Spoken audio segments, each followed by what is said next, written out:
तो कैसे हैं आप लोग? स्वागत है आपका एक और नई क्लास में। और आज की क्लास में हम पढ़ने वाले हैं कंजक्शन।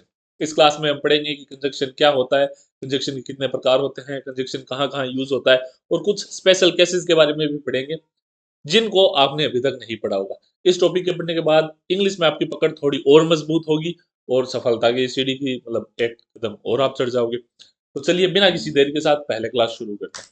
तो पहले अपन बात करते हैं कि कंजक्शन होता क्या है। देखिए कंजक्शन होता है दो आइडियाज को जोड़ने के लिए। ये दो आइडियाज दो सेंटेंस हो सकते हैं, दो क्लोज हो सकते हैं, दो वर्ड हो सकते हैं।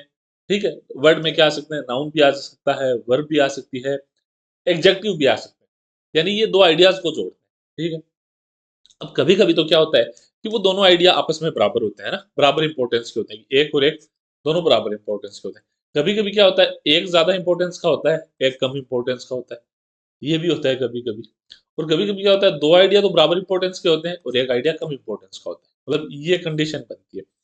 तो इसको पढ़ने के लिए अपन ने कंजंक्शन को 3 भागों में बाँटा है। पहला तो आता है कोऑर्डिनेटिंग कंजंक्शन, ठीक है? फिर आता है सबऑर्डिनेटिंग कंजंक्शन और फिर आता है कोरिलेटिव कंजंक्शन। अब ये क्या है, क्या नहीं है, ये तीनों का मतलब क्या होता है, इन सबको एक-एक करके अपन आगे की क्लास में डिटेल से पढ़ने वाले हैं। लेकिन आपने अगर अभी तक चैनल को सब्सक्राइब नहीं किया है, तो प्लीज़ चैनल को सब्सक्राइब कर दीजिए, क्योंकि इस चैनल पे हम 2nd grade, 3rd grade, 4th grade और पटवारी की तैयारी फ्री में करवा रहे हैं। है ना? आपको पता है इंग्लिश की तैयारी फ्री में कोई नहीं करवाता। सबको 5-5 6-6 हज़ार रुपए चाहिए होते हैं। वो अपन नहीं कर रहे हैं, अपन फ्री में कर रहे हैं। तो मैं अपना काम कर रहा हूँ, आप भी अपना काम कीजिए, वीडियो को शेयर कीजिए और चैनल को सपोर्ट कीजिए। है ना? चलिए आगे बढ़ते हैं। पहले बात करते हैं कोऑर्डिनेटिव कंजंक्शन की, है ना? कोऑर्डिनेटिंग कंजंक्शन यानी ऐसे कंजंक्शन, मतलब ऐसे कंजंक्शन तो दो ऐसे आइडियाज़ को जोड़ते हैं, जो दोनों आपस में बराबर महत्व रखते हैं। जैसे देखिए पढ़िए, A coordinating conjunction is a word that joins two or more words, phrases और independent clauses of equal importance। यानी equal importance के होंगे वो दोनों वर्ड भी, वो दोनों phrases भी और वो दोनों independent clause भी। independent clause का मतलब ये होता है कि मान लो 2 क्लॉज है, वो एक कंजंक्शन से जुड़े जुड़े हैं, ठीक है? तो अब एक कंजंक्शन को भी आप रख लो और दूसरे को हटा दो, तो वो एक कंजंक्शन भी अपने आप में अपना मतलब दे देगा, दूसरे को उस पे निर्भर रहने की ज़रूरत नहीं है ना? और दूसरा कंजंक्शन भी ऐसा ही होगा। शायद लाइट कम आ रही है ना? लाइट कम आ रही है, 1 सेकंड रुकना, 1 सेकंड, 1 सेकंड। माफ़ी चाहूँगा, एक लाइट थी मैंने ऑन नहीं की, शायद थोड़ा गोरा दिख जाऊँ। मैं उम्मीद करता हूँ कि थोड़ा-सा मेरे रंगों में निखार आया होगा। मैं एक लाइट को ऑन करना भूल गया था, ठीक है? हो गया, है ना? ठीक है? तो ये होता है कोऑर्डिनेटिव कंजंक्शन। इतने आगे हाँ, ये हो गया कोऑर्डिनेटिव कंजंक्शन। सॉरी, थोड़ा-सा डिस्टर्ब कर दिया आप लोगों को। तो अब कोऑर्डिनेटिव कंजंक्शन है ना, उनको आप बहुत आसानी से याद रख सकते हो। मतलब आपको रटने की बैठने की ज़रूरत नहीं है कि फॉर होता है, एंड होता है, नोर होता है, बट होता है। इसके लिए एक सिंपल सी ट्रिक है और ये ट्रिक मेरी नहीं है, सभी टीचर्स इसको फॉलो करते हैं और ये मतलब बहुत पहले से चली आ रही है, किसी को नहीं पता ये किसकी है ना।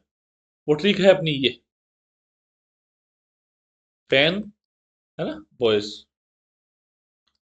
ये शब्द आपको याद रखना है। इससे आपके पूरे कंजंक्शन याद हो जाएँगे। क्यों? क्योंकि फैन वॉइस के अंडर जो भी कंजंक्शन आते हैं, वो तो हो जाएँगे ये अपने कोऑर्डिनेटिव कंजंक्शन, और जो नहीं आते, वो हो जाएँगे सबऑर्डिनेटिव कंजंक्शन, है ना? तो याद हो गए आपको। अब जैसे देखो, है ना? एफ का मतलब होता है फॉर, ए का मतलब होता है एंड, है ना? एन का मतलब होता है नोर, बी का मतलब होता है बट, ओ का मतलब होता है और, वाई का मतलब होता है येट और एस का मतलब होता है सो। तो ये कुल मिला के 7 कंजंक्शन है। इनको आप अपने फैन वॉइस ट्रिक से याद कर लो और इनको यूज़ कहाँ-कहाँ करना है, कैसे करना है, वो अपन अब आगे सीखेंगे। आगे मतलब अगली स्लाइड में, है ना? यहाँ से। पहले बात करते हैं फॉर की, है ना? देखो, मैं जो भी हिंदी अर्थ बता रहा हूँ, वो करीबी हिंदी अर्थ है, क्योंकि ज़रूरी नहीं है हर इंग्लिश वर्ड का हिंदी अर्थ मतलब निकले, है ना? ये ज़रूरी नहीं है। अब जैसे मान लो अपन बात करें कि हर जो अपना हिंदी वर्ड है या अपनी जो मारवाड़ी वर्ड है, ज़रूरी नहीं है उसका कोई इंग्लिश वर्ड भी हो। जैसे मैं कहूँ कि भई सिंदूर, है ना? तो लोगों ने एक वर्ड पकड़ रखा है, पता नहीं मेरे को याद नहीं है वो वर्ड क्या है, लेकिन सिंदूर के लिए उन्होंने एक वर्ड पकड़ रखा है। लेकिन मैं उनसे पूछूँ कि कौन-सी अंग्रेज़नी ने सिंदूर लगाया था, है ना?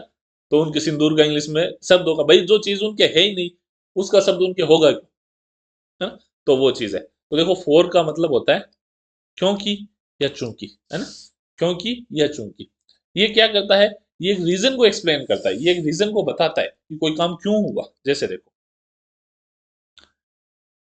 शी स्टेड होम, है ना, she stayed home for she was sick, है ना, वह घर पे रही क्योंकि वो बीमार थी। ठीक है, तो देखो यहाँ पे ना ये दोनों अपना बराबर महत्व रखते हैं ये सेंटेंस। आप किसी को भी एक सेंटेंस को दूसरे सेंटेंस में तरजीह नहीं दे सकते। और ये बात अपने को कैसे पता चली? ये बात अपने को तब पता चली क्योंकि बीच में फैन बॉयज का यूज है ना। फैन बॉयज का कैसे यूज है? क्योंकि फैन बॉयज क्या होते हैं? कोऑर्डिनेटिंग कंजंक्शन होते हैं। मैं उम्मीद करता हूँ कि आपको मेरी बात समझ में आ रही होगी। तो देखो, वो घर पे रही, ये बात भी अपने आप में अलग अपना महत्व रखती है। और वो बीमार थी, ये बात भी अपने आप में अलग महत्व रखती है। और इन दोनों बातों को, दोनों बराबर महत्व रखने वाली बातों को फोर ने आपस में जोड़ दिए, है ना। इसका एक और उदाहरण देख लेते हैं अपन। He ran quickly for he was late, वह लेट हो रहा था या वो लेट था, है ना, इसलिए वह तेज दौड़ा। तो वह तेज दौड़ा और वह लेट था, ये दोनों आइडियाज अपने आप में इंडिपेंडेंट है, यानी एक दूसरे पर निर्भर नहीं है। अगर आप इनमें से एक को भी लेकर चलोगे तो वो भी अपना मतलब ठीक ठाक दे देगा, सेंटेंस में अपना मतलब कन्वे कर देगा, है ना। यही यूज है कोऑर्डिनेटिव कंजक्शन का। और आप कैसे पहचानोगे कि दोनों अपने वाक्य है वो इक्वल है या नहीं, है ना, वो अपना इक्वल महत्व रखते हैं या नहीं रखते? ये बात अपने को पता चलेगी जब सेंटेंस में कोऑर्डिनेटिव कंजक्शन का यूज होगा, है ना। और उसको याद रखने की मैंने सिंपल सी ट्रिक आपको बता दी है, फैन वॉइस, है ना। चलिए आगे चलते हैं। दूसरा है एंड, है ना। देखो फैन में जो एफ था उसका मतलब हो गया फोर, ए का मतलब अब देखते हैं अपन एंड हो गया। जैसे देखो, इट एड्स थिंग्स और another। मैं साथ साथ में इनका उपयोग भी बता रहा हूँ कि अपन इनका उपयोग करते क्यों है। जैसे देखो एंड है, एंड का उपयोग करते हैं अपन एक्स्ट्रा जानकारी जोड़ने के लिए, है ना, या किसी एक्स्ट्रा चीज को जोड़ने के लिए। जैसे आई लाइक टी, जानकारी क्या थी कि मुझे चाय पसंद है, लेकिन मैंने एंड लगा के क्या जोड़ दिया? एंड कॉफी, मुझे चाय भी पसंद है, मुझे कॉफी भी पसंद है ना। तो अब ये दो जो टी और कॉफी है ना, ये दोनों अपने आप में बराबर महत्व रखती है। तो बताने वाला ये कहना चाहता है कि जितनी उसको चाय पसंद है ना, उतनी ही उनको कॉफी पसंद है। वो किसी भी शब्द को ज्यादा महत्व नहीं दे रहा है। यही काम होता है कोऑर्डिनेटिव कंजक्शन का। ठीक है, और कोऑर्डिनेटिव कंजक्शन अपन याद कैसे रखेंगे? फैन वॉइस से। अब मैं बार बार ये बात इसलिए दोहरा रहा हूं ताकि आपको याद हो जाए, है ना, आपको बार बार में वीडियो को देखना ना पड़े। और मैं जो पहले से कहते आ रहा हूँ पहले दिन से, ये अपनी है ना 8वीं वीडियो है। तो मैं उम्मीद करता हूँ कि आप लोग कॉपी में नोट्स बना रहे होगे। और देखो वीडियो को बीच में से देखना शुरू मत करना, कुछ समझ में नहीं आएगा। शुरू करो शुरू से, जब मैंने नाउन पढ़ाया था। नाउन पढ़ो, प्रोनाउन पढ़ो, फिर एडजेक्टिव पढ़ो, फिर आर्टिकल पढ़ो, फिर वर्ब पढ़ो, ऐसे करके आओ यहाँ तक, तब आपको मजा आएगा पढ़ने में, है ना। चलिए अगला देखते हैं। सी सिंग्स एंड डांस वेल, बस वो गाती भी अच्छा है, वो नाचती भी अच्छा है। तो अब यहाँ पे सेंटेंस का कहने का मतलब ये है कि वो जितना अच्छा गाती है उतना अच्छा नाचती है। यानी इस वाक्य में कहीं भी ये नहीं दर्शाया गया कि वो ज्यादा अच्छा नाचती है या ज्यादा अच्छा गाती है। दोनों को बराबर महत्व दिया गया है ना। और ये बात अपने को कैसे पता चली? ये बात अपने को चली क्योंकि इसमें एंड का यूज हुआ है, और एंड अपना होता है कोऑर्डिनेटिव कंजक्शन, है ना? अब देखो आपको एक बात बताऊं, आप कह रहे हो कि सर ये कोऑर्डिनेटिव सबऑर्डिनेटिव ये हमारे काम का है या नहीं? तो देखो जो सेकंड ग्रेड और थर्ड ग्रेड वाले हैं ना, है ना, उनके तो ये काम का है कि उनसे वो पूछ सकते हैं कि ये कौन सा, है ना, ये कौन सा कंजक्शन है। क्योंकि अभी जो अपने रीट का एग्जाम हुआ था उसमें भी ये पूछ लिया था कि ये फलाना कौन सा कंजक्शन है, और उसका उत्तर था कोऑर्डिनेटिव कंजक्शन, है ना। और जो अपने पटवारी और फोर्थ ग्रेड वाले हैं ना, उनको इनके यूज सीखने, क्योंकि वो वाक्य दे देगा और उनमें खालिस्तान करके दे देगा। तो अगर आपको इनके यूज पता होंगे ना, तो आपको समझ में आ जाएगा कि हाँ यार यहाँ ये लगेगा। तो सभी के लिए ये वीडियो बराबर इंपॉर्टेंट की है, आपको बता दूं बराबर इंपॉर्टेंस है हर एग्जाम के लिए। तो सभी को देखना है, वीडियोस को पूरी देखना है ना। अगर आप अभी भी अपने एग्जाम को लेकर सीरियस नहीं हुए हो ना, तो मेरी बात शायद आपको कड़वी लगेगी, लेकिन सिलेक्शन नहीं होगा आपका। क्योंकि लोग बैठे हैं 4 4 3 3 साल से तैयारी करते हुए, है ना। 3 4 साल हो गए लोगों को तैयारी करते हुए। तो जो मारवाड़ी में कहावत है ना कि अपना भूंगड़ा कौन बंटन देगा, वाह बात होगी। क्या था ना, कच्चो चबाजेगा डकार भी भून लेगा। क्यों? क्योंकि वे पिछली बार 1 नंबर आधा नंबर से रेड है ना। तो अब की बार मैं थारी भीमरी बांध देगा। हाँ, उम्मीद कर रही हूँ कि मेरी बात थारे समझ में आ रही होगी। अगली बात करते हैं नोर की। नोर का मतलब होता है नहीं या और नहीं। जैसे, है ना, इट कनेक्ट्स टू नेगेटिव। ये हमेशा दो नकारात्मक चीजों को है ना जोड़ता है। जैसे ही डजेंट लाइक, जैसे देखो ये सेंटेंस देखो, he doesn't like T NOR he drink coffee. देखो, उसे ना तो चाय पसंद है ना उसे कॉफी पसंद है। अब ये बात कहने का तरीका थोड़ा सा अलग है, लेकिन यहाँ पे अपने को ये समझना होगा कि जितनी अच्छी उसे चाय नहीं लगती ना, उतनी अच्छी उसे कॉफी भी नहीं लगती। तो नोर का यूज होता है दो नेगेटिव चीजों को जोड़ने के लिए, है ना। अब देखो आपके पेपर में कैसे सवाल आएगा। मान लो ये हो सकता है कि आपके पेपर में आए और पेपर में ये ना दे रखा हो, सॉरी, है ना। पेपर में आए और आपके पेपर में ये ना दे रखा हो, इस चीज का खालिस्तान दे रखा हो, और आपको कहे कि खालिस्तान में अप्रोप्रिएट कंजक्शन बनिए या सूटेबल कंजक्शन बनिए, तो वो आपको पता होगा ना कि हाँ यार दोनों तरफ नेगेटिव चीजें हैं। तो दोनों तरफ नेगेटिव चीजें हैं और उनको यूज करने के लिए अपन नोर का यूज करते हैं। ये बात आपको तब पता चलेगी जब आप मेरी ये वीडियो देखोगे। ठीक है, आगे चलते हैं। आगे देखो, she can not swim nor she can ride A bike. भाई उसे ना तो तैरना आता है और ना वो बाइक चलाना चाहती है। यानी जितना भी ज्ञान उसको तैरने से रिलेटेड है ना, उतना ही ज्ञान उसको बाइक चलाने से रिलेटेड है। अगर वो पहले कभी तैरने के लिए पानी में नहीं उतरी है ना, तो इसका मतलब ये है कि वो पहले कभी बाइक चलाने के लिए बाइक पे भी नहीं बैठी है ना। दोनों को अपने को बराबर इंपॉर्टेंस देनी है। मैं उम्मीद करता हूँ आप मेरी बात समझ रहे होगी क्या हो रहा है ये, है ना। चलिए, ये यार एक मक्खी ने परेशान कर रखा है मेरे को। आगे देखते हैं। बट अपन सब इसे बहुत ज्यादा यूज करते हैं, लेकिन इसका मतलब क्या होता है। देखिए, बट का मतलब होता है कि लेकिन, है ना, लेकिन या परंतु। जैसे ये क्या करता है, डट जा यार, डट जा, क्यों क्यों परेशान कर रहा है, पढ़ा पढ़ा लेने दे, सॉरी। बट दर्शाता है लेकिन को, ये क्या करता है, ये विरोधाभास दिखाता है ना। ये विरोधाभास दिखाता है, कॉन्ट्रास्ट दिखाता है दो चीजों के बीच में। जैसे उदाहरण से समझते हैं, आई वॉन्टेड टू प्ले, मैं खेलना चाहता था, बट इट स्टार्टेड रेनिंग। मैं खेलना चाहता था लेकिन बारिश हो गई, है ना। मैं खेलना चाहता था लेकिन बारिश शुरू हो गई, मतलब अब वो खेल नहीं पाएगा, है ना। अब वो खेल नहीं पाएगा। तो यहाँ पे क्या हो गया, यहाँ पे हो गया कॉन्ट्रास्ट। और ये कौन सा कंजक्शन है, ये है अपना कोऑर्डिनेटिव कंजक्शन। अपन ने चार कंजक्शन पढ़ लिए, फॉर पढ़ लिया है, एंड पढ़ लिया है, मोर पढ़ लिया है, और अब अपन पढ़ रहे हैं बट। आगे चलते हैं। He is smart but lazy. वो जितना स्मार्ट है ना, उतना ही वो आलसी है। बराबर महत्व दे रखा है दोनों बातों को, कि जितना वो तेज है ना, उतना ही वो आलसी है। ये तो मेरी बात हो रही है यार। देखो, तुम लोग तो तारीफ करते नहीं हो, वो बेचारे रीट वाले बच्चे अच्छे थे, और वो तारीफ कर देते थे, मेरा दिन बन जाता था ना। एक दो तारीफ कर देते थे, मैं पूरे दिन राजी राजी घूमता था। तुम्हें शर्म ही नहीं आती, तारीफ करना छोड़ो, तुम वीडियो ही नहीं देखते हो। लेजी तो तुम लोग हो। आगे जब आगे चलते हैं। और देखा और उधर भीख मांगने लग गया, व्यू दे दो व्यू दे दो। मेरा कोई फायदा होगा नहीं इस चीज से, है ना। It shows a choice between two options, है ना। ये क्या करता है और क्या करता है, तो मैं बता दूं कि यूट्यूब से मैं कुछ नहीं कमाता हूँ। आपकी इम्पोर्टेंट इन्फॉर्मेशन के लिए बता दूं, चवन्नी भी नहीं कमाता हूँ मैं। ये जो भी जितना भी कुछ चल रहा है ना, सिर्फ और सिर्फ आपके लिए चल रहा है, क्योंकि मैंने ये भुगता हुआ है। जब मेरे को ज्ञान नहीं था और मेरे को ज्ञान चाहिए था, तब है ना, नहीं था ज्ञान। क्योंकि सब के सब है ना, जितने भी मारुति थे, सबके कोर्स आते थे 5-5 6-6 हजार के।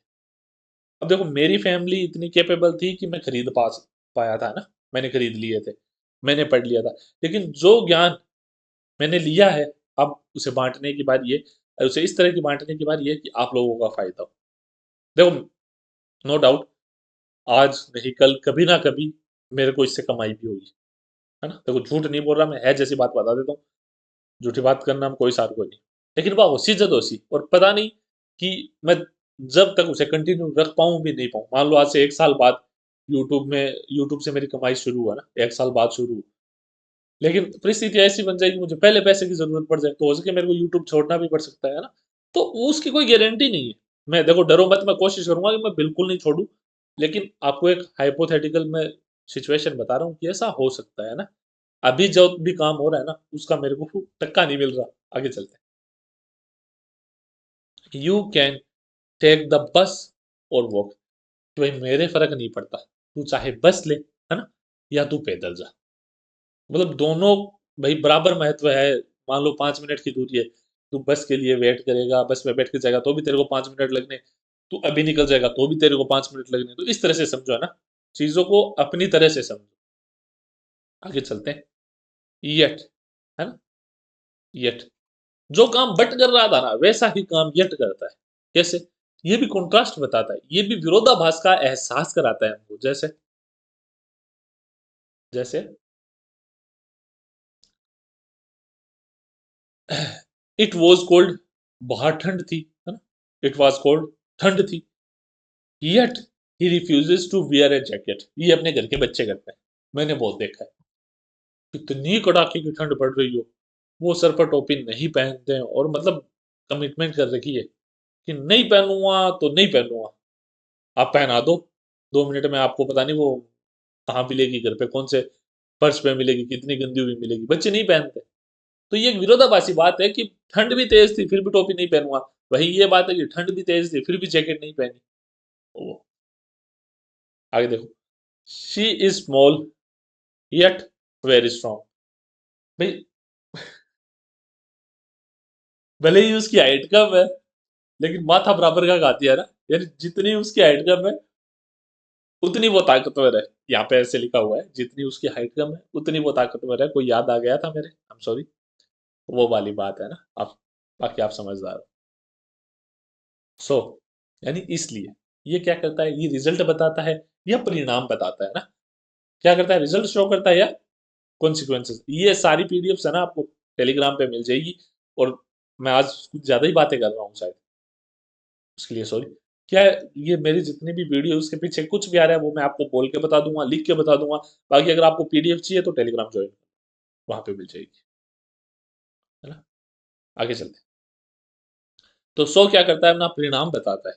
इट शोज ए रिजल्ट और कॉन्सिक्वेंस। या तो ये कोई रिजल्ट बताएगा या कोई परिणाम बताएगा, है ना। जैसे देखो, ही वॉज हंग्री, है ना, सो ही एट डिनर अर्ली। तो देखो पहले तो कारण बताया फिर उसका परिणाम बताया कि भाई साहब वो भूखा था, उसने खाना जल्दी खा लिया। भूखा था इसलिए क्या किया, खाना जल्दी खा लिया।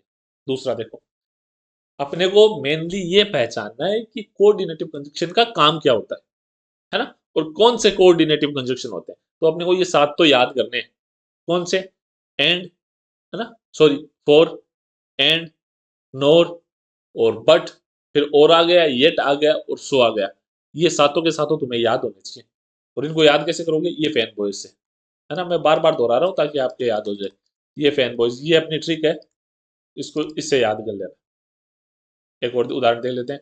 The road was blocked, road थी वो रुकी हुई थी, किसी भी कारण से रुक सकती है, कोई पेड़ वेड़ गिर गया होगा। So we took another route, तो अपने क्या किया, दूसरा रूट ले लिया। तो कारण बताया पहले तो कि रोड ब्लॉक हुई थी, और उसका कारण क्या बताया कि भाई साहब हमने फिर दूसरा रूट ले लिया। आगे चलते हैं, है ना, आगे बढ़ते हैं। पर अब बात करते हैं सबऑर्डिनेटिव कंजक्शन की। सबऑर्डिनेटिव कंजक्शन क्या होता है?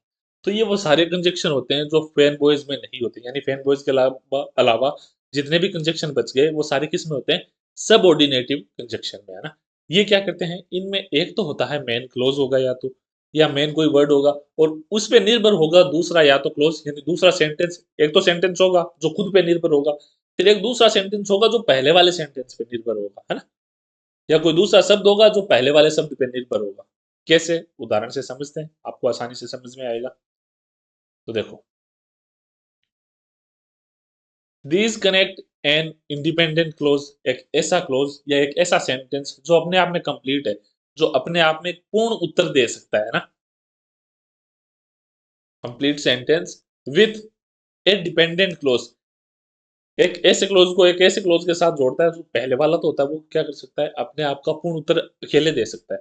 लेकिन जो दूसरा सेंटेंस है ना, या जो दूसरा क्लोज है, वो क्या करता है, वो अपने आप में अपना पूर्ण उत्तर नहीं दे सकता। तो अब बात करते हैं, पहले मैं आपको ये क्लियर कर दूं कि सेंटेंस और क्लोज होता क्या है ना। देखो सेंटेंस का मतलब ये है ना, सेंटेंस का मतलब ये है जिसमें एक तो होता है सब्जेक्ट, एक होती है वर्ब। बाकी आगे ऑब्जेक्ट, सब्जेक्ट, कॉम्प्लीमेंट, एडवर्ब कुछ भी हो सकती है ना। सब्जेक्ट और वर्ब होने जरूरी है। सब्जेक्ट और वर्ब आपस में एग्री कर रहे हो, और और क्या हो, सब्जेक्ट वर्ब आपस में एग्री कर रहे हो, और ये जरूर होना चाहिए कि वो अपने आप में कंप्लीट अर्थ देना चाहिए। वो सेंटेंस अपने आप में एक अर्थ पूरा कंप्लीट कर रहा हो, है ना। ये तो होता है सेंटेंस। वहीं क्लोज क्या होता है, क्लोज का और बता देता हूँ आपको, है ना। क्लोज क्या करता है, क्लोज ये करता है कि इसमें एक तो होता है सब्जेक्ट, प्लस एक होती है वर्ब, है ना। आगे सब्जेक्ट, कॉम्प्लीमेंट, वर्ब, एडवर्ब कुछ भी हो सकता है। लेकिन इसमें खास बात ये है, ये सेंटेंस से भिन्न इसलिए कि ये अपने आप में पूरा मतलब नहीं देता। आप मेरी बात समझिए। सेंटेंस अपने आप में पूरा मतलब देता है, और जो अपना क्लोज होता है वो अपने आप में पूरा मतलब नहीं दे सकता। आगे चलते हैं, है ना। तो देखो ये क्या करते हैं, मैं थोड़ा क्लियर कर देता हूँ ताकि आपको समझ में आ जाए, है ना। तो अब ये क्या करेंगे, दे शो, ये दिखाएंगे रिलेशनशिप। कैसे रिलेशनशिप दिखाएंगे, दो शब्द या दो क्लोज के बीच में, है ना। कारण का, परिणाम का, विरोधाभास का, शर्त का, टाइम का, और प्लेस का। ये इन चीजों से दोनों को जोड़ेंगे। अब कैसे जोड़ेंगे, कैसे नहीं जोड़ेंगे, वो सब अपन सीखने वाले। इसीलिए तुम यूट्यूब खोल के बैठे हो और मैं कैमरा ऑन करके बैठा हूँ, ताकि मैं ये सब आपको समझा सकूं। लेकिन अब थोड़े ये सेंटेंस बटे हुए हैं, उस हिसाब से देख लो। जैसे देखो, जो सेंटेंस कोज और इफेक्ट बताते हैं ना, यानी कारण और परिणाम बताते हैं, वो तो है बिकॉज, सिंस और एज। और जो विरोधाभासी सेंटेंस है, जो विरोधाभास दिखाते हैं, वो है ऑल्दो, दो, वाइल, वेयरएज, है ना। जो टाइम बताते हैं वो है व्हेन, आफ्टर, बिफोर, अंटिल। और जो कंडीशन यानी जो शर्त की रखते हैं वो है इफ, अनलेस, प्रोवाइडेड दैट। अब इन सब को एक एक करके डिटेल में पढ़ लेते हैं, सब के एक एक दो दो उदाहरण ले लेते हैं, ताकि और ज्यादा क्लियर हो जाए। ठीक है। कॉज एंड इफेक्ट यानी कारण और परिणाम। पहले बात करते हैं बिकॉज की। बिकॉज अपन बहुत ज्यादा यूज करते हैं, अब हम मारवाड़ी में बोला जल्द भी आप आ गया यार, मैं तो मान मैं पढ़ाई नहीं बोल पाया, मैं कल वीडियो नहीं बोल बिकॉज मेरा कोई रिश्तेदारी में ब्याह हो। तो अब हम मारवाड़ी में, आप मेवाती में, आप मेवाड़ी में, आप ढूंढाड़ी में, किन्हीं भी भाषा में आप अपन इन छोटे मोटे इंग्लिश शब्दों का यूज ले लेते हैं। अपने को इनका मतलब तो पता होता है, लेकिन करेक्ट यूज नहीं पता होता, वो बात करते हो। देखो, she stayed home because she was sick, है ना। वह घर पे रही, क्यों, क्योंकि वह बीमार थी, है ना। अब अगर यहाँ पे अपन फॉर लगा देते हैं तो ये बन जाता कोऑर्डिनेटिव कंजक्शन। लेकिन यहाँ पे अपन ने बिकॉज लगाया है, और अपने को पता है कि बिकॉज फैन बॉयज में नहीं आता, तो ये क्या हो जाएगा, ये हो जाएगा सब ऑर्डिनेटिव कंजक्शन। ये चीज आपको याद रखनी है कि जो फैन बॉयज है ना, वो तो बनाएंगे कोऑर्डिनेटिव कंजक्शन, और उनके अलावा जितने भी है ना, वो क्या बनाएंगे, वो बनाएंगे सब ऑर्डिनेटिव कंजक्शन। ठीक है, आगे चलते हैं। ही लेफ्ट अर्ली बिकॉज, वह जल्दी चला गया क्योंकि he had an important meeting, क्योंकि उसकी कोई इंपॉर्टेंट मीटिंग थी। आगे चलते हैं। सिंस, जब से, या क्योंकि, है ना।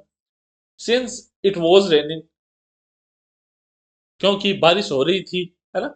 वी टुक एन अम्ब्रेला, तो अपन ने क्या किया, एक छत्ता ले लिया। वही बात है, सब ऑर्डिनेटिव कंजक्शन है, क्योंकि ये फैन बॉयज का हिस्सा नहीं है। आगे चलते हैं। सिंस सी लव्स रीडिंग, क्योंकि उसे पढ़ना पसंद है ना।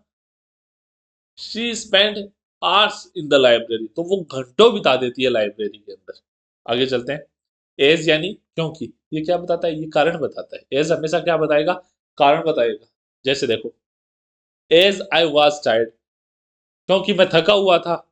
आई वेंट टू बेड अर्ली, तो मैं जल्दी सोने चला गया। क्योंकि मैं थका हुआ था तो मैं क्या किया, मैं जल्दी सोने चला गया, है ना। आगे देखो, as he had no money, जैसे कि उसके पास बिल्कुल पैसे नहीं थे, है ना। He couldn't by the ticket, तो वो टिकट नहीं खरीद पाया, है ना। देखो, कंजक्शन बहुत आसान है, बहुत छोटा टॉपिक है, मिनटों में कर लोगे आप। मैं तो आपको एकदम धीरे धीरे समझा रहा हूँ सर, अब मेरे को ज्यादा टाइम लग रहा है, और इसीलिए मैं कहता हूँ कि आप नोट्स बना लो, क्योंकि हर बार मैं आपको ऐसे बताऊंगा, आप हर बार वीडियो देखोगे और मेरे वही घिसे पिटे चौक हर बार सुनोगे, तो बोर हो जाओगे। तो अगर एक बार आपने नोट्स बना ली, तो आपको वीडियो बार बार देखने की जरूरत नहीं है। हाँ, अगर आपको कुछ समझ में नहीं आ रहा है, तो पहले तो वीडियो दोबारा देखो, और फिर भी समझ में नहीं आ रहा है तो मुझे कांटेक्ट कर लेना, है ना। क्योंकि आप अपने टेलीग्राम पे जुड़ोगे, वहां पे अपना चैट ग्रुप है, उसमें ज्वाइन हो जाना, तो अपन मिल लेंगे, बात कर लेंगे, हाँ? अब बात करते हैं कंट्रास्ट कंजक्शन की, यानी ऐसे कंजक्शन जो विरोधाभास दिखाते हैं। अपन ऐसे पढ़ लिए जो कारण और परिणाम दिखाते हैं, अब विरोधाभास वाले दिखाते हैं, है ना? जैसे मान लो कि यार मेरा पेट भरा हुआ था, फिर भी मैंने 5 रोटी और खा ली। तो ये विरोधाभास वाली बात हुई ना कि यार तेरा पेट भरा हुआ था, तो तूने रोटी खाई क्यों? तेरे को क्या ज़रूरत थी? यानी ऊड़ा काम करना, हाँ? सिंपल सी चीज़ है, ऊड़ा काम करना। जैसे मेरे को बाइक चलानी आती तो नहीं है, फिर भी मैं बाइक की चाबी लेके निकल गया। तो अब ये बावड़ा ही बात है, बावड़ी बात है ना? शाणो आदमी सकाम थोड़ी करया करे। लेकिन ज्यां देखो, उदाहरण के तौर पर समझ लियो थे, है ना? पहली बात कहाँ पा ऑल्दो की, ऑल्दो की। ऑल्दो का मतलब है हालांकि, जैसे ऑल्दो इट वाज रेनिंग, है ना? They went for a walk. अब इनका उपला माड़ा खाली है, ये करें कि हालांकि बारिश हो रही थी, लेकिन फिर भी हम है ना टहलने चले गए। अब कीचड़ में क्या टहल छो थी? हाँ, बात अलग है कि कोई कपल हो है, बॉयफ्रेंड गर्लफ्रेंड हो है, तो बारिश में भाई रोमांटिक माहौल हो रहे घूमर चाल से, बात अलग है ना? अबे भी आप ला तो करी कौन सके, कोई काको बापो देख लियो तो वो रोमांटिक माहौल तो अपनों बना देगो छेद छेद के, है ना? ये काम तो वही कर सकते हैं जो अपने घर से दूर पढ़ने गए हुए हो, क्योंकि अपन अमेरिका में नहीं रहते, अपन रहते हैं राजस्थान में, है ना? और अब जैसे मेरा चूरू है, आपको एक मतलब मेरे दोस्त जैसे ही हो इसलिए आपको बता रहा हूँ कि चूरू है। पूरा चूरू मेरे हिसाब से 4-5 किलोमीटर में मुश्किल से होगा। मैं कहीं चल जाऊँ, कोई ना कोई परिवार का तो मेरे को मिल ही जाएगा, है ना? तो ऐसे इसी कारण तो मैं इतना शरीफ हूँ। ये गुलछर्रे में नहीं कर पाया, कारण क्योंकि भाई अपना मेल मिलाप बहुत ज्यादा होता है, शहरों में ऐसा नहीं होता। शहर वाले अपने पड़ोसी को ही नहीं जानते, लेकिन अपने मतलब जो मिट्टी से जुड़े हुए लोग हैं ना, जो अपने जो थोड़े गांव वाले लोग हैं, अपन क्या करते हैं, अपनी रिश्तेदारी बहुत ज्यादा होती है, उठना बैठना बहुत ज्यादा लोगों में होता है, तो अपनी जान पहचान भी ज्यादा होती है। तो यही कारण है कि अपन घूम नहीं पाते हैं ना। थोड़ा सा पानी पी लेता हूँ,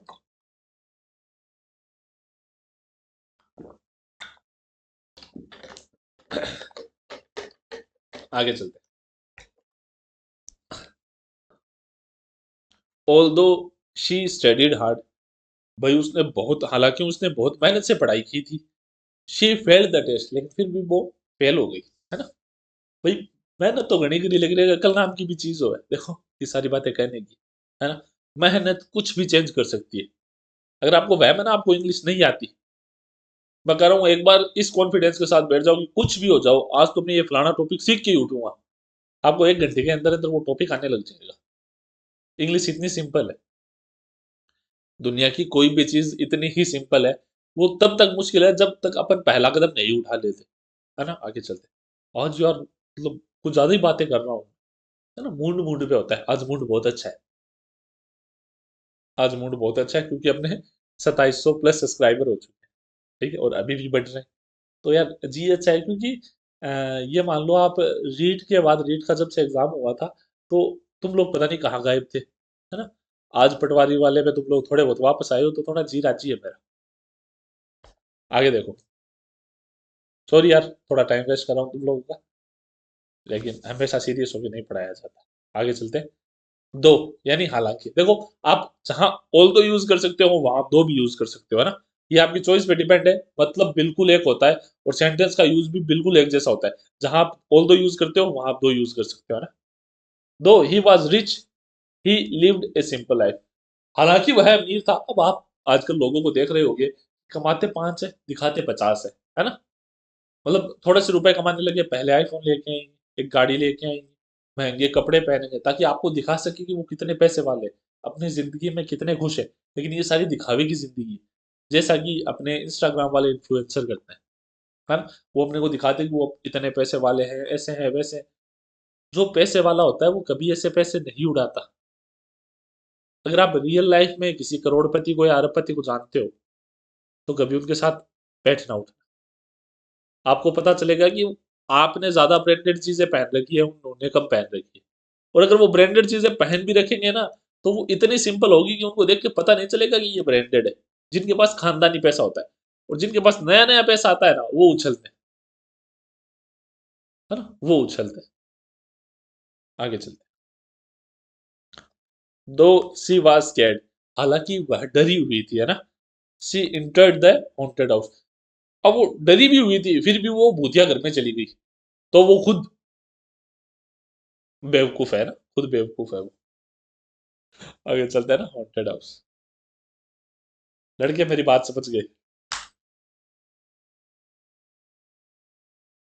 वाइल यानी जब भी, जैसे he was watching TV while I was cooking, कि वो टीवी देख रही थी, sorry, he was watching TV, वह टीवी देख रहा था, वो नहीं देखती बेचारी, वो तो घर के काम करती है, और वो ही होता है कमीना तो, है ना।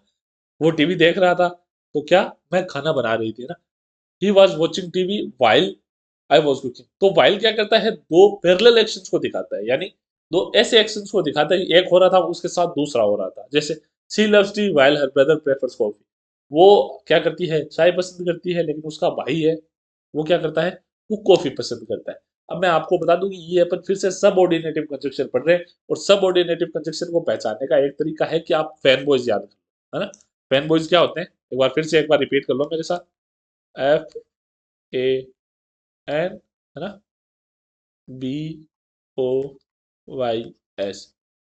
एफ का मतलब क्या होता है, एफ का मतलब बोलो, एफ का मतलब होता है फोर, ए का मतलब होता है एंड, एन का मतलब होता है नोर, है ना, बी का मतलब होता है बट, ओ का मतलब होता है और, वाई का मतलब होता है येट, और एस का मतलब होता है सो।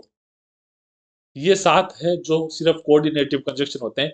इनके अलावा जितने भी कंजक्शन है वो सारे क्या होते हैं, वो सारे होते हैं सबऑर्डिनेटिव कंजक्शन, तो ये चीज आपको याद रखनी। आगे है समय दर्शाने वाले, जैसे I was sleeping when the phone wrong, मैं सो रहा था कि जब घंटी बजी, है ना, मैं सो रहा था तब घंटी बजी, या जब मैं सो रहा था तब घंटी बजी, आप इसे इस तरह भी ले सकते हो। When she arrived everybody cheered, जैसे ही, जैसे देखो, जैसे सलमान खान की एंट्री होती है मूवी में, अगर आप हॉल वगैरह में मूवी देखने जाते हो, तो जब भी हीरो की एंट्री होती है ना, सारा हॉल चीखे मारने लगता है ना, जिसे यही उनके कराटे की बोरी गिराएगा, मतलब ऐसे लोगों की फीलिंग होती है।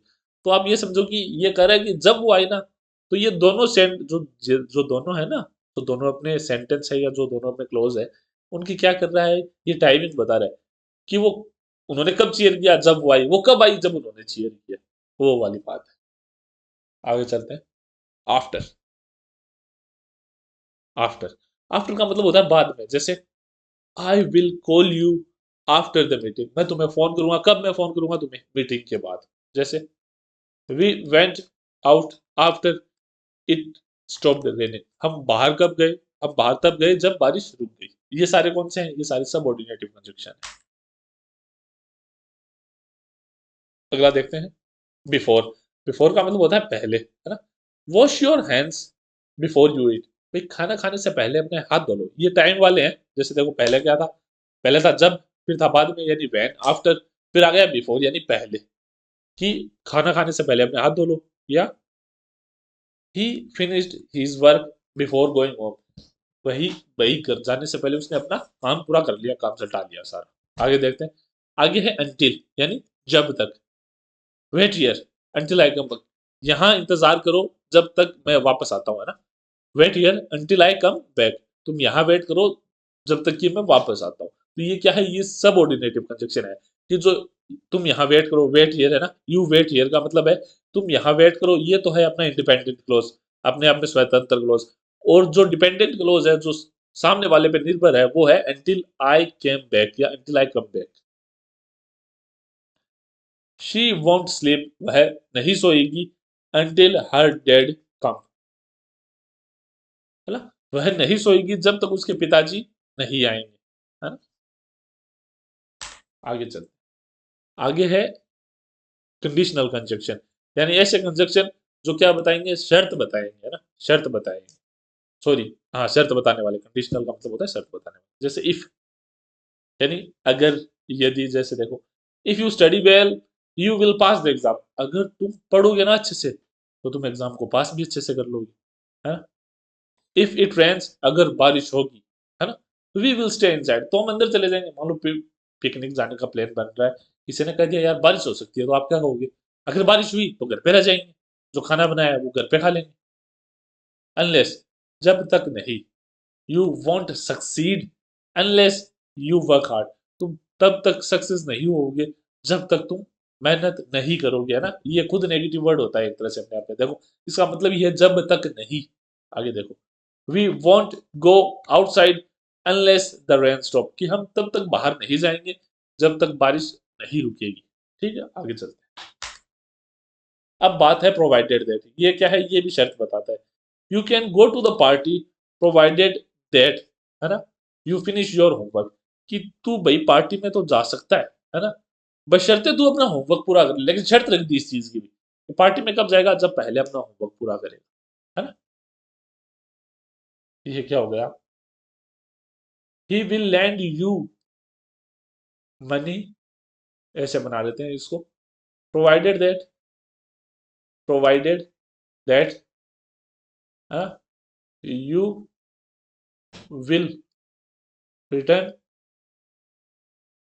है ना, रिटर्न रिटर्न, सॉरी, रिटर्न की स्पेलिंग दिखा देता हूँ तुमको, रिटर्न इट ऑन टाइम, कि भाई वो तुम्हें पैसे उधार तो दे देगा, बशर्ते तुम उसे वापस टाइम पे पैसे लौटा दो। अब बात करते हैं कोरिलेटिव कंजक्शन की, है ना। देखो पहला तो होता है अपना कोऑर्डिनेटिव, फिर होता है सबऑर्डिनेटिव, फिर अपन एक चीज और पढ़ते हैं, है ना, वो होता है कोरिलेटिव कंजक्शन। इसको, ये 3 नंबर है ना, वो होता है कोऑर्डिनेटिव कंजक्शन। देखो मेन टाइप तो दो ही होते हैं, सबऑर्डिनेटिव, कोऑर्डिनेटिव। लेकिन ये जो कोरिलेटिव है ना, ये किसके प्रकार होते हैं, ये कोऑर्डिनेटिव के ही प्रकार होते हैं। जैसे देखो, और है, नोर है, एंड है, बट है, और है, एज है, ये सारे कौन से हैं अपने कोऑर्डिनेटिव कंजक्शन ही तो है। लेकिन इनके साथ एक शब्द और आता है, जैसे either, neither, both, not only, but also, whether, as, है ना। तो ये सारे क्या है, ये कोरिलेटिव भी मान सकते हो आप इसको, आप इनको क्या मान सकते हो, आप इनको वो वाले भी मान सकते हो, क्या बोलते हैं, कोऑर्डिनेटिव कंजक्शन, एक ही बात है।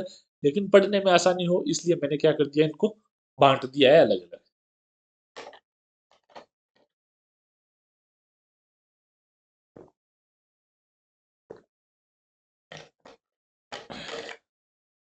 अब एक चीज देखो, इनमें और कोऑर्डिनेटिव कंजक्शन में यही अंतर होता है कि कोऑर्डिनेटिव कंजक्शन तो होते हैं एक शब्द के, ये होते हैं एक से ज्यादा शब्द, बस इतना ही अंतर है, बाकी काम दोनों का सेम ही है ना।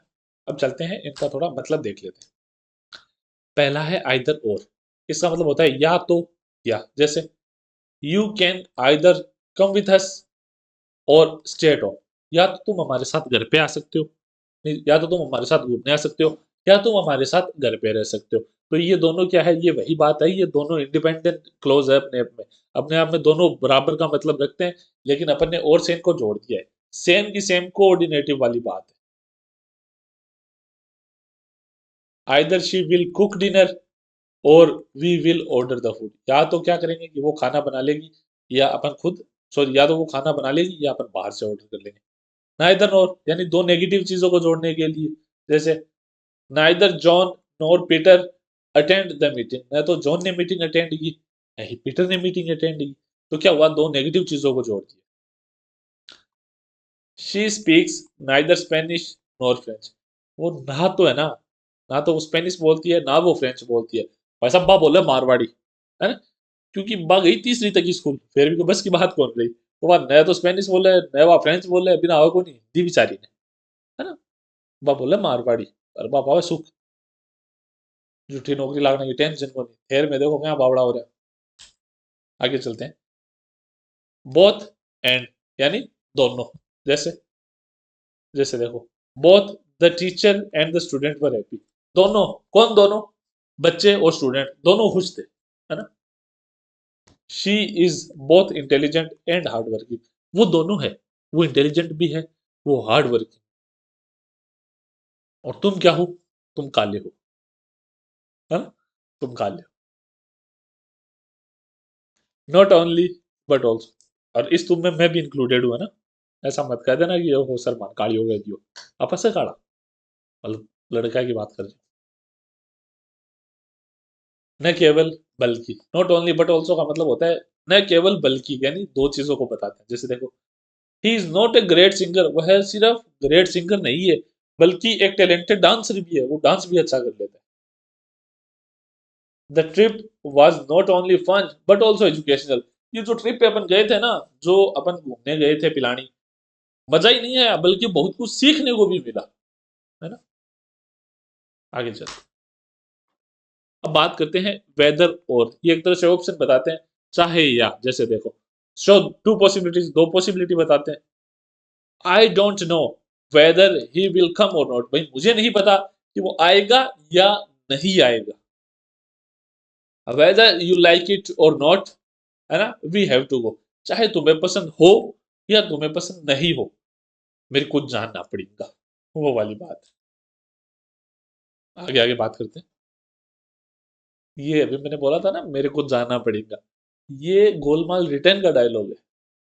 जब गोपाल की बीवी एकता गोपाल के फ्रेंड एंथनी गोन्सल्विस को लेटर लिखती है, असली में कोई एंथनी गोन्सल्विस होता नहीं है, लेकिन गोपाल की किस्मत इतनी खराब है कि जो झूठा एड्रेस उसने बोला था ना, वो असली में किसी एंथनी गोन्सल्विस का होता है। और वो देखता है कि कोई यार एकता नाम की लड़की मेरे को बुला रही है, बुला भी तब रही है जब उसका पति घर पे नहीं हो, तो वो खुश होता है कि मेरे को जाना पड़ेगा, वो वाली बात है। पिछली बार मैंने वीडियो में 2-3 मूवी के नाम ले लिए थे, तो बच्चों ने मेरी शान ले ली कि सर कितनी फ़िल्म देखो पर डॉग को दिया। तो एंटरटेनमेंट भी ज़रूरी है। आगे चलते हैं। एज़ यानी जितना उतना। शो कंपैरिज़न, कंपैरिज़न बताता है she is as tall as her brother, वह उतनी ही लंबी है जितना उसका भाई लंबा है ना? This book is as interesting as that one, ये बुक इतनी ही इंटरेस्टिंग है जितनी वो वाली। आगे चलते हैं। अब बात करते हैं कंजक्शन एडवर्ब। भाई कुछ एडवर्ब ऐसी होती है जिनको देख के आपको लग जाएगा कि ये क्या है, ये कंजक्शन है, लेकिन वो कंजक्शन नहीं होते हैं। जैसे इनकी एक खास बात और होती है, ये हमेशा इस निशान के साथ आएँगे, लेकिन अपने एग्ज़ामिनर क्या पता आपको ये निशान लिख के दे, नहीं दे, तो थोड़ा-सा देख लो इनको, है ना? जैसे I was tired however I kept working, मैं क्या था, थका हुआ था, फिर भी मैं काम करता रहा। तो ये हाउएवर है ना, हाउएवर ये क्या है? ये एडवर्ब है, ये चीज़ ध्यान रखना आप।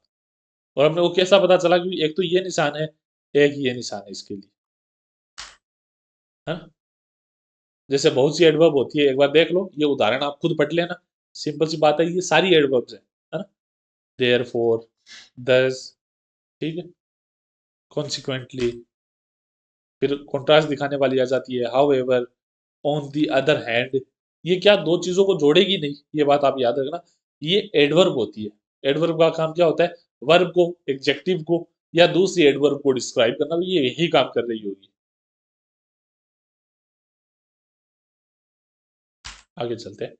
नेवरदलेस यानी फिर भी, और फिर आती है एडिशन, जैसे मोरओवर, फर्दरमोर, ये क्या करती है, और जानकारी देने का काम करती है। इन एडिशन, आप इनको अगर नहीं भी पढ़ना चाहो तो एक बार छोड़ देना, क्योंकि आपको वो इतने डिटेल में जाके नहीं पूछेगा कि ये सॉरी कनेक्टिव एडवर्ब्स दे दे और आपसे कंजंक्शन पूछ ले। लेकिन ये मैंने आपकी जानकारी के लिए बताएं कि मान लो कभी आप कोई सेंटेंस देखो और आपको ये दिख जाए और आप सोचो यार ये है क्या, है ना, इसका पार्ट ऑफ स्पीच क्या है, आपके दिमाग में ये सवाल आ जाए, तो आपको पता चल जाए कि हाँ यार सर ने ये भी बता रखा है कि ये एडवर्ब्स होती है, और ये खास तरह की एडवर्ब होती है जो शब्दों को जोड़ने का काम करती है। फिर है टाइम बताने वाली, जिसमें आता है मीनवाइल, सब्सिक्वेंटली, देयर आफ्टर, है ना? सबके 2-2 उदाहरण दे रखे हैं मैंने, वो आराम से पढ़ लेना, कुछ समझ में नहीं आए पूछ लेना।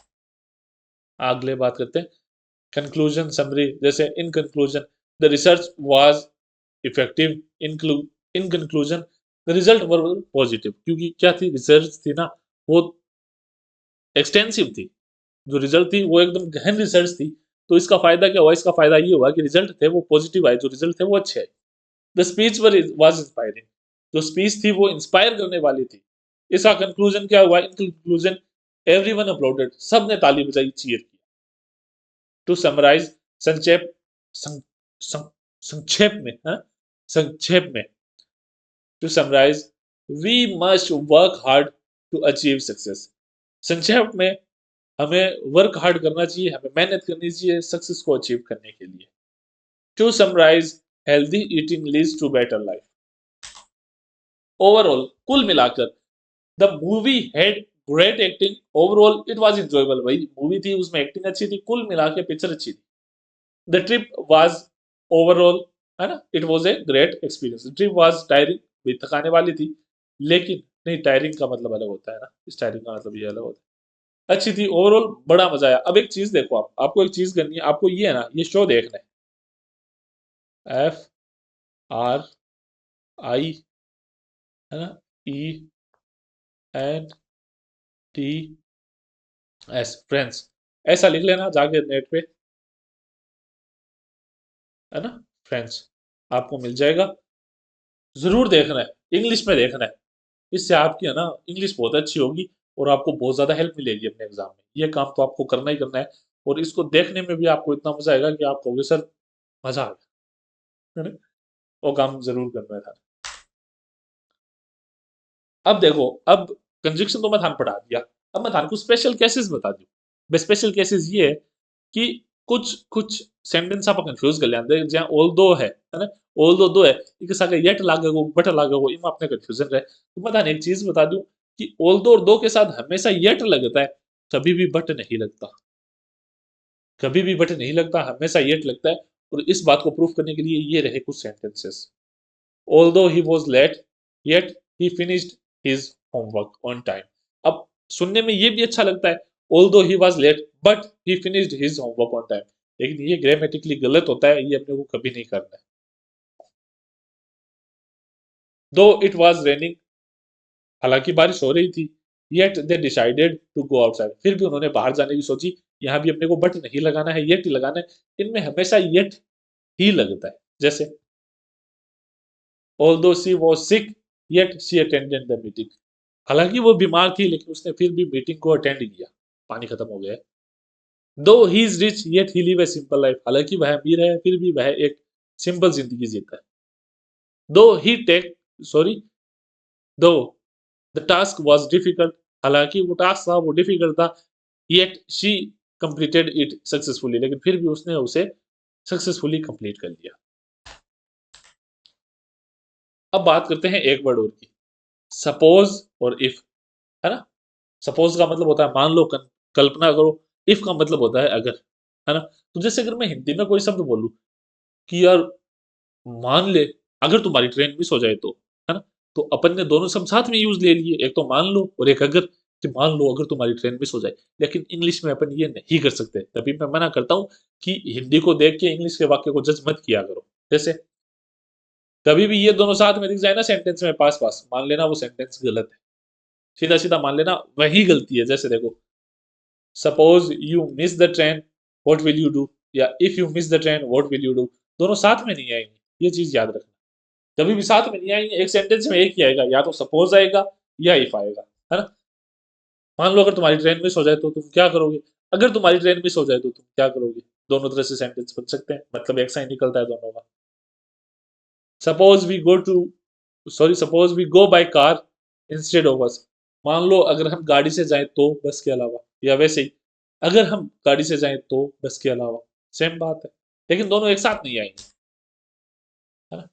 अब एक चीज और है, अब दो तरह के सेंटेंस होते हैं, है ना। एक तो आता है, या तो सेंटेंस में आएगा डाउट या डाउटफुल, और आगे जाके आएगा इफ वेदर। एक तो ये सेंटेंस होता है, और एक ये सेंटेंस होता है कि डाउट आता है, डाउटफुल आता है, और आगे जाके आता है सेंटेंस में दैट। तो ये दो तरह के सेंटेंस होते हैं। अब इनमें मतलब क्या है भाई, दोनों शुरू तो डाउट और डाउटफुल से हो रहे हैं, बस बीच वाला कंजक्शन अलग है। एक में तो इफ वेदर आ रहा है, दूसरे में दैट आ रहा है। तो इसमें अंतर ये है कि ये वाला तो आता है हमेशा सिर्फ पॉजिटिव सेंटेंस के लिए, है ना, पॉजिटिव सेंटेंस के लिए। और ये वाला हमेशा या तो नेगेटिव के लिए आता है ना, या आता है इंटेरोगेटिव के लिए। बस ये अंतर है। कैसे, देख लो। पहले बात कर लेते हैं पॉजिटिव वाले की। I am doubtful if he will arrive on time, भाई मेरे को शक है कि वो टाइम पे आएगा नहीं आएगा ना, कि वो टाइम पे आ जाए, इस बात का मेरे को शक है। She was doubtful whether she could finish the project, और भाई वो भी डाउटफुल थी कि शायद, या मतलब शायद वो जो प्रोजेक्ट है उसको टाइम पे फिनिश नहीं कर पाए। I doubt if he is telling the truth, और भाई मुझे डाउट है कि वो सच बोल रहा है ना। मुझे डाउट है कि वो सच बोल रहा है। ये सारे पॉजिटिव वर्ड आएंगे, इनमें नोट नहीं आएगा और इंटेरोगेटिव नहीं आएगा। जैसे they doubt whether the plan will succeed, और उन्हें ये डाउट है कि प्लान सक्सेसफुल होगा, है ना। उन्हें ये डाउट है कि प्लान सक्सेसफुल होगा। अब बात कर लेते हैं डाउटफुल डाउट जो दैट के साथ आते हैं, जो नेगेटिव और इंटेरोगेटिव सेंटेंस में आते हैं। जैसे देखो, आई डोंट डाउट दैट, अब यहाँ पे इफ वेदर लिख के दे देगा ना वो, है ना, तो ये सेंटेंस गलत हो जाएगा, ये बात ध्यान रखना आप। बस ये छोटी-छोटी गलतियाँ आप करनी है कि अगर अगर पॉजिटिव सेंटेंस में वो आपको दैट लिख के दे दे तो गलत है, और अगर वो नेगेटिव सेंटेंस में इफ या वेदर लिख के दे दे तो भी गलत है ना?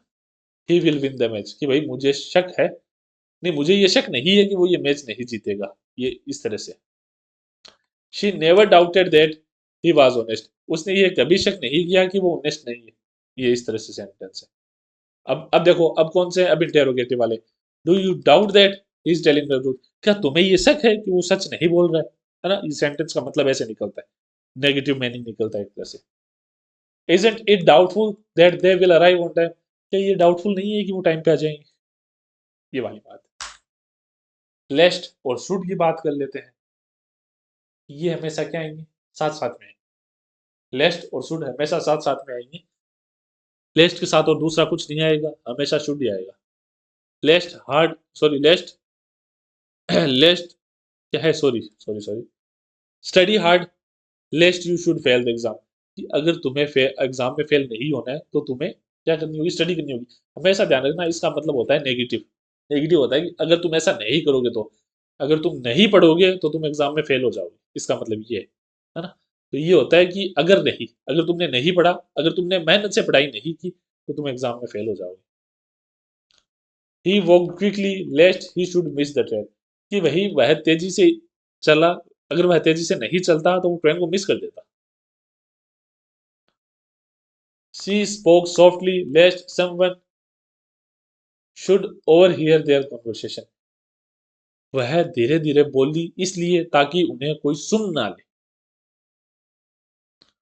Take care of your health lest you should fall sick, कि भाई तुम्हें अपनी हेल्थ का ध्यान रखना है, ऐसा नहीं हो कि तुम बीमार हो जाओ। अब एक चीज और याद रखना, बस लास्ट में पहुंच गए हैं, वीडियो खत्म होने वाली है। बिकॉज, सिंस और एज, जब भी सेंटेंस में ये आ जाए ना, जब भी आ जाए तो कभी भी इनके साथ सेंटेंस में ये नहीं आएंगे, है ना? बिकॉज, सिंस, एज आ जाए तो कभी सेंटेंस में सो, देयरफॉर, दस ये कभी नहीं आएंगे। जैसे देखो, गलत सेंटेंस क्या है?